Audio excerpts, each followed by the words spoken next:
যারা মানুষে মানুষের মাংস খায় আসলে কি তারা মানুষ? তারা মানুষের মতো দেখতে হলেও তারা মানুষ না, তারা পুরোটাই অমানুষ। যার সন্তান হারিয়েছে তারা একমাত্র জানে সন্তান হারানোর যন্ত্রণা কতটুকু হতে পারে। আজকে শবে বরাত, এই শবে বরাতের দিনে আল্লাহ যেন সকলের মনের আশা পূরণ করে। আল্লাহর দরবারে দুই হাত তুলে মোনাজাত করে ক্ষমা চাওয়ার মতো ক্ষমা চাইলে নিশ্চয়ই আল্লাহ আমাদের সকলকে ক্ষমা করবেন। আসসালামু আলাইকুম, সবাইকে পবিত্র শবে বরাত মোবারক। আজকে দিনে সব কাজ ফেলে অন্তত নিজের জন্য একটু সময় বের করতে চেয়েছিলাম, কিন্তু সেটা আর করতে পারলাম কই। কেন জানি যেদিন কাজ করতে চাই না সেদিন সব আবদার সব কাজ একদিনে পড়ে যায়। আজ কয়দিন হলে আমার ওয়াশিং মেশিনের টাচ নষ্ট হয়ে গেছিল, তাই মেকার এসে উপরে পার্সটা খুলে নিয়ে গেছে ঠিক করার জন্য। বাট ওয়াশিং মেশিনের ভিতরে অনেকগুলো ময়লা কাপড় ছিল, ভাবলাম সেগুলো আজকে ধুয়ে দিয়ে সর্দি কাশি জ্বর সব একসাথে লাগাই নিলাম। এর মধ্যে আবার দেখি সৌরভ রান্নাঘরে খিচুড়ি রান্না করতেছিল একা একা। আমি যেয়ে গেছি বলতেছি সবাই বাসায় খিচুড়ি রান্না হচ্ছে, তুমি তো আর অসুস্থতার জন্য রান্না করতে পারতেছ না, তাই ভাবলাম আমি রান্না করে দিই। ও রান্না করলে যে সেটা আর খাওয়া যাবে না, তাই ভাবলাম আমি রান্না করে দিই। রান্না করতে যেয়ে দেখি আবার গ্যাস শেষ হয়ে গেছে, কি একটা যন্ত্রণা। ভাগ্যিস আমাদ কালেকশন ফেসবুক পেজ থেকে আমি এই মিনি কুকারটা আগে অর্ডার করে ফেলেছিলাম, তাছাড়া আজকে হয়তো না খেয়ে থাকতে হইতো। এই মিনি কুকারের সাথে কিন্তু একটা কাঠের ছন্নিও ফ্রি দিয়েছিল।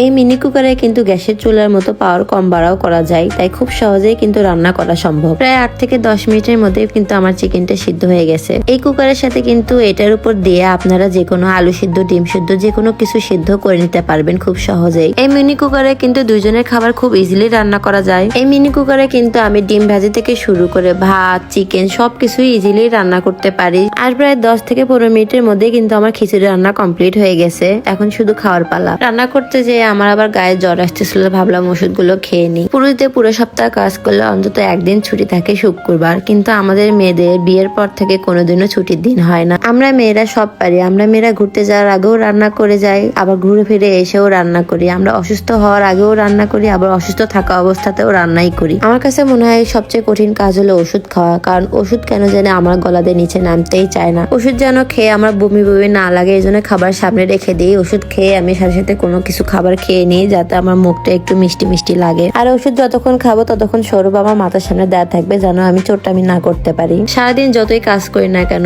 দিন শেষে একটা শান্তি লাগে যে ভালোবাসার মানুষ, কাছের মানুষগুলো ভালো আছে। আর গত 2 দিন ধরে যে নিউজগুলো শুনতেছি সেই নিউজগুলো শোনার পর থেকে আমার আর মন চাইতেছে না আমার বাচ্চাকে আমি বাইরে কোথাও পাঠাই। আর আল্লাহ যেন ওই সকল মানুষদের বিচার করে, এই দুনিয়াতে আখিরাতে সব জায়গাতে যেন বিচার করে। আমরা যেন নিজের চোখে যেন তাদের বিচার দেখে যেতে পারি, কারণ বাবা মা বেঁচে থাকতে সন্তান এই পৃথিবীতে থাকবে না। এই রকম কষ্ট কখনো সহ্য করার মতো না। যে সকল বাবা মা সন্তান হারিয়েছে ওই সকল বাবা মাকে আল্লাহ ধৈর্য দিক। তো আমার ভিডিও যদি ভালো লেগে থাকে তাহলে অবশ্যই শেয়ার করে নিজেদের টাইমলাইনে রেখে দিবেন। তো আজকের ভিডিওটা এই পর্যন্ত। সবাই সুস্থ এবং ভালো থাকবেন এবং আমাদের জন্য দোয়া করবেন। আল্লাহ হাফেজ।